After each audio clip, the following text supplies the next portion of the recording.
कृतिकॉन।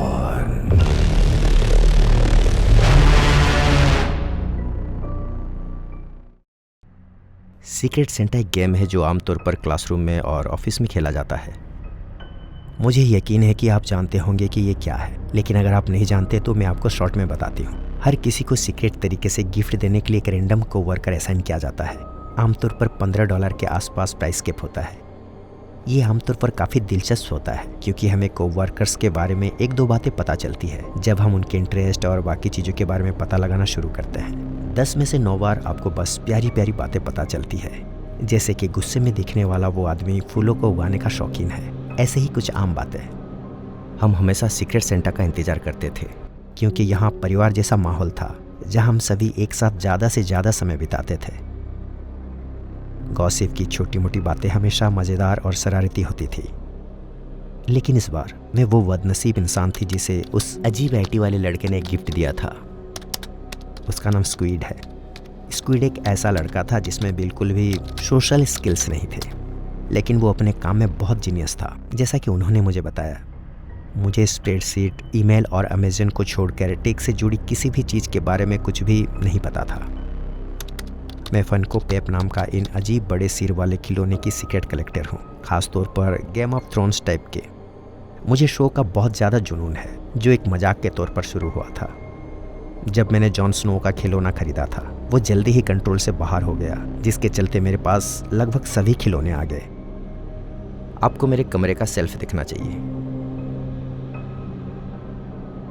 Jamie Lannister, the Hound, Snow, Giantsbane, the Night King, Littlefinger, Tyrion, डैनीनेड, Stannis, जो भी आप नाम लें, मेरे पास वही सभी थे। हालांकि एक ऐसा कैरेक्टर था जो मुझे कभी नहीं मिला, और वो टिरियन का एक खास वर्जन था जिसमें वो लड़ाई के कवच में है और उसके चेहरे पर एक निशान है। आप जानते हैं, जैसे सीजन 2 के ब्लैक वेटर एपिसोड में हर किसी को ये कलेक्शन वाली बात समझ नहीं आती, और फनकोस वैसे नहीं थे जैसा सब उम्मीद कर रहे थे। किसी ने कुछ नया नहीं किया था और मेरा इरादा कुछ नया करने का था। सीक्रेट सेंटा साइन करने और जिस दिन हमने तोहफे बदले, उस बीच घर जाते समय मैं एक हॉबी स्टोर में स्क्विड से मिली। ऐसा लगा जैसे वो मुझे वहाँ देखने की उम्मीद कर रहा था, या शायद ऐसा इसीलिए था क्योंकि वो अजीब दिखता था। मुझे कोई अंदाज़ा नहीं था। मैंने उसे वहाँ देखने की उम्मीद नहीं की थी और मुड़कर जाने की कोशिश की। मैं बेवकूफ़ थी, इसलिए दरवाजे से निकलते समय मैंने पीछे मुड़कर देखा और गलती से उससे सीधी नज़रें मिल गई। वो बहुत घबरा गया और ज़मीन की तरफ देखने लगा। मुझे समझ नहीं आया कि क्या करूं, इसलिए मैं बस चली गई। अगली बार जब मैं उससे मिलूंगी तो बात करूंगी और कोई बहाना बना दूंगी। मैं ये बात नहीं उठाती, लेकिन बात यह है कि जिस दिन हमने तोहफे बदले, उस दिन मुझे पता चला कि उसे ठीक वही फनको डील मिली जो मैं ढूंढ रही थी।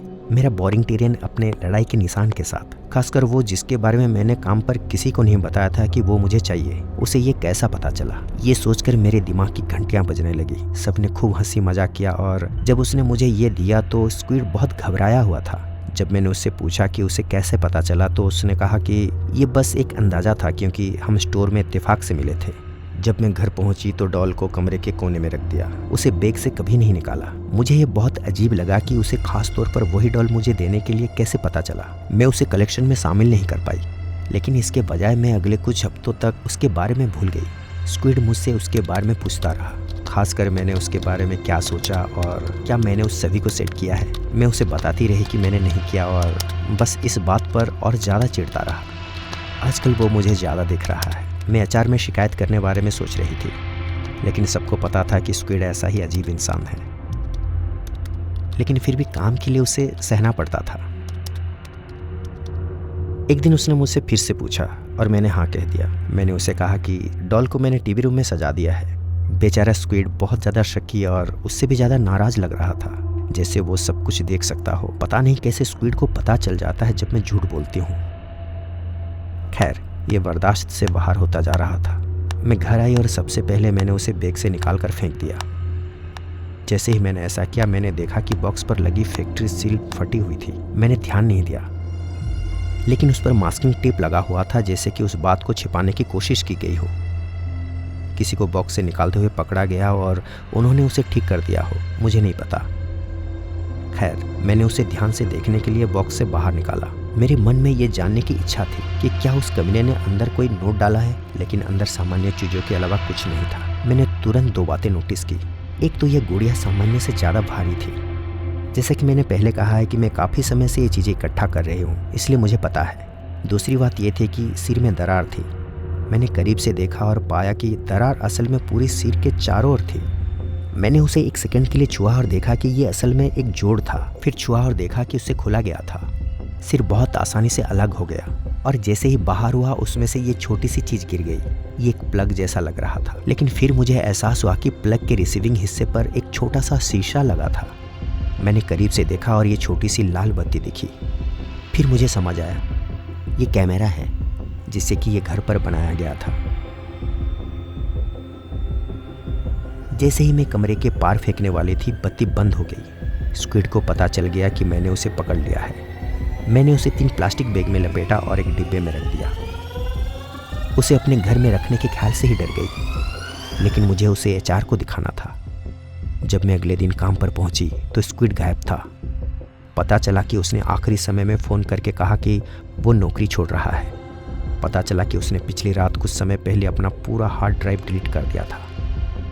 ये बात फैल गई कि स्क्विड मुझ पर जासूसी करने की कोशिश कर रहा था और सभी लोग इस बारे में काफ़ी शांत थे। ज़्यादातर इसलिए क्योंकि वे कह रहे थे कि मुझे पता था। मेरा मतलब है, चलो मान लेते हैं हम सभी को पता था। तो ये वो हिस्सा है जो मुझे सच में परेशान करता है। पता चला कि स्क्विड मेरे बारे में इतना कुछ इसलिए जान पाया क्योंकि मैं इतनी बेवकूफ़ थी कि मैंने अपना गूगल अकाउंट कंप्यूटर में लॉगिन करके छोड़ दिया था। वहाँ से स्क्विड के लिए मेरे अकाउंट में झांकना और मेरी सारी पर्सनल जानकारी जानने की काफ़ी आसान काम था। इसके बारे में सोचो, मेरा पूरा फ़ोन गूगल से जुड़ा हुआ था। वो चीज़ मुझे जीपीएस ट्रैक कर रही थी, जिससे सिर्फ वो 2 कमरे दूर से मुझ पर आसानी से नज़र रख सकता था। कोई हैरानी नहीं कि उसे उस गुड़िया के बारे में पता चल गया। उसने लगभग सब कुछ छिपा दिया था, लेकिन उसके लिए बुरा हुआ। मेरे पास कोई वेबकैम या ऐसी कोई चीज़ नहीं थी जिससे वो हैक कर सके। उसे बस रात में मुझसे मिलना था जब मैं अकेली होती थी। मैंने अपने सारे अकाउंट्स डिलीट कर दिए, नंबर बदल दिए और हर वो चीज़ हटा दी जिससे उसे मेरी पर्सनल जानकारी मिल सकती थी। मैंने बैंक अकाउंट बदल दिए, अपने क्रेडिट और डेबिट कार्ड काट दिए और अपना पूरा डिजिटल फुटप्रिंट मिटा दिया। ये मुझे डराता है क्योंकि मुझे नहीं पता कि मेरे बारे में कितनी जानकारी बाहर है, ये कितनी दूर तक फैली हुई है। आखिर में पुलिस ने उसे पकड़ लिया और उस पर किसी तरह के स्टॉकिंग के आरोप लगे। उसने मेरी ज़िंदगी में झांकने का जुर्म कबूल कर लिया। उसने उन्हें बताया कि बस वो जानकारी लेना चाहता था। क्या मुझे आपको और ज़्यादा समझाने की ज़रूरत है? देखो, अगर तुम चाहो तो मुझे जज करो, लेकिन प्लीज़ भगवान के लिए अपनी पर्सनल जानकारी शेयर करते समय सावधान रहो, खासकर जब बात वर्क कंप्यूटर की हो। तुम्हें नहीं पता कि कौन देख रहा है। इस कहानी की घटना कई साल पहले हुई थी। मैं विदेश में रहता था और मैंने तय किया कि मैं वहाँ 1 साल या उससे ज़्यादा समय तक काम करूँगा। उस समय सब कुछ बहुत अच्छा था। मैंने वहाँ का कल्चर सीखा और नए लोगों से मिला, जिससे मेरा समय बहुत अच्छा बीता।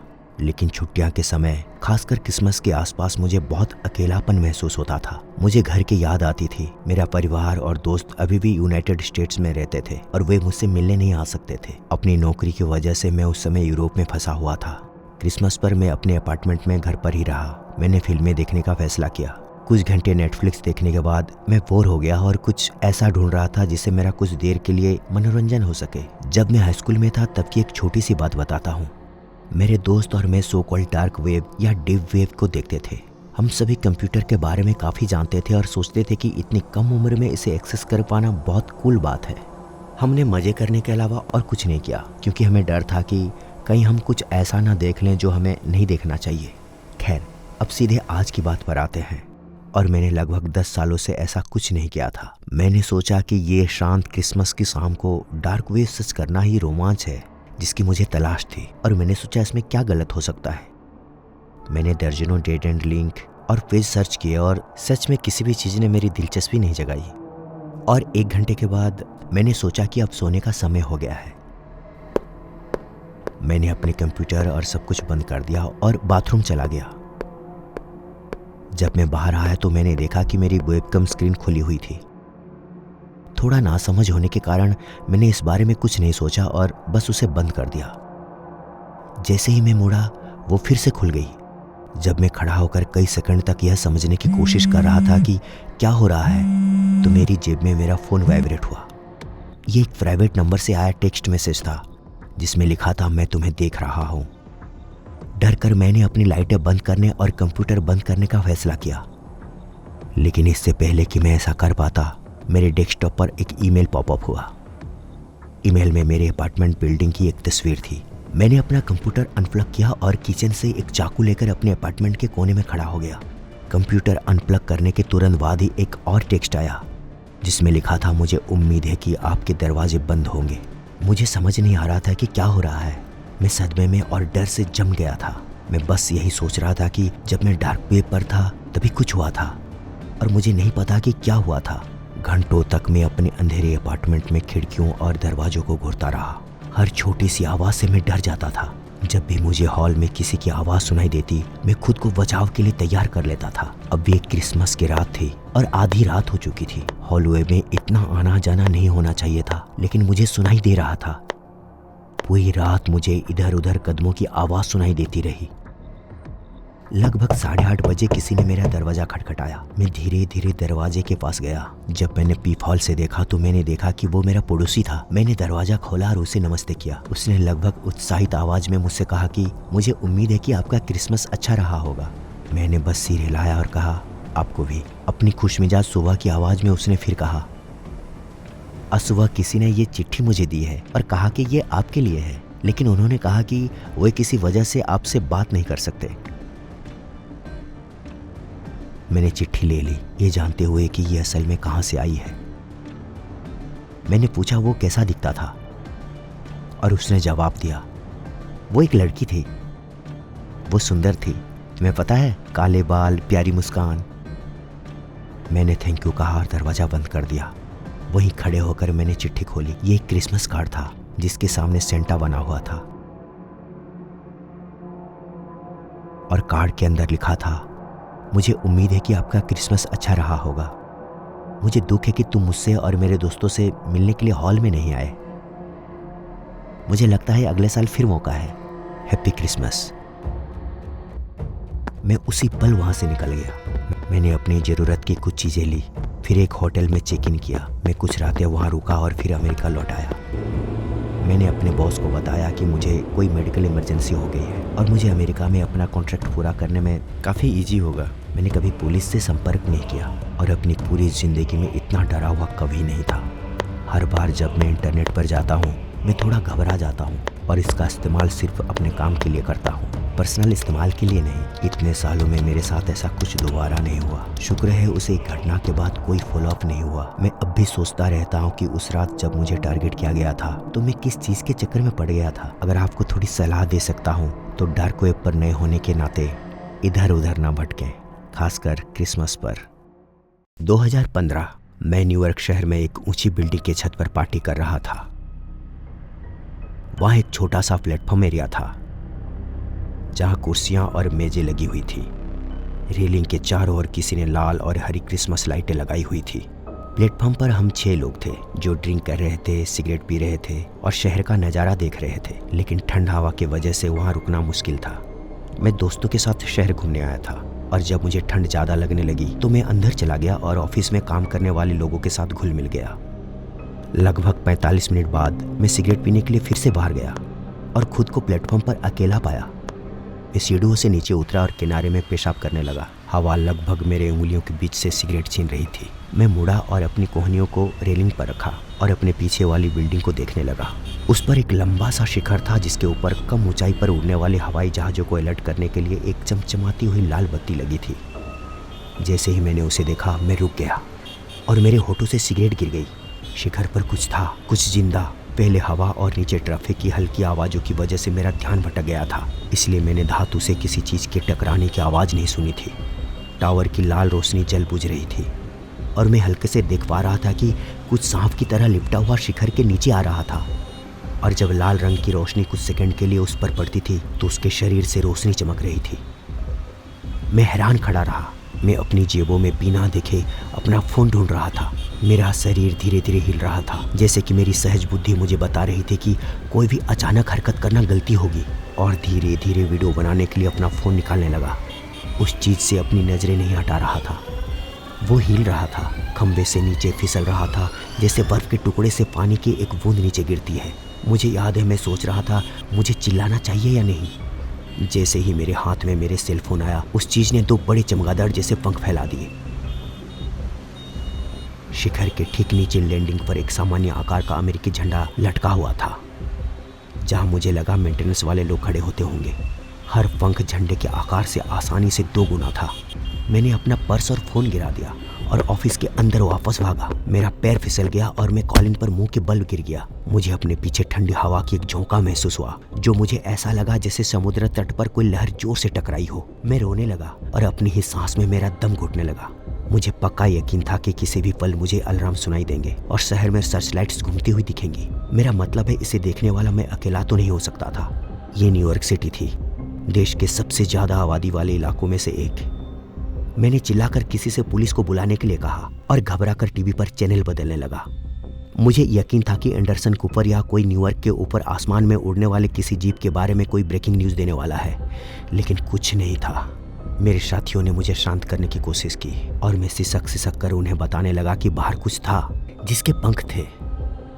मैं बाथरूम में गया और उल्टी कर दी, इसलिए नहीं कि मैं उस जीप से डरा हुआ था, बल्कि इसलिए कि मेरे आसपास सब कुछ इतना नॉर्मल लग रहा था, कोई रिएक्ट ही नहीं कर रहा था। किसी ने मेरे लिए एम्बुलेंस नहीं बुलाया। अटेंडेंट ने हॉलवे में मेरा चेकअप किया, लेकिन मैं ठीक था। मैं इतना भी नशे में नहीं था। मैंने उस पार्टी में काफ़ी हंगामा किया और मुझे दोबारा इनवाइट नहीं किया गया। वही मुझे ड्रैगन चिक कहते हैं और कोई मेरी कहानी पर विश्वास ही नहीं करता। मेरे थेरेपिस्ट ने मुझसे कहा कि मुझे ये सब लिखना चाहिए ताकि मैं इस पर सोच सकूं और इसे समझने की कोशिश कर सकूं। मुझे ये जानने की ज़रूरत है कि मैं पागल तो नहीं हूँ। ये 5वीं बार है जब मैंने ऐसा किया और कुछ भी साफ नहीं हो रहा है। प्लीज़ कोई तो मुझे बताओ कि तुमने भी इसे देखा है।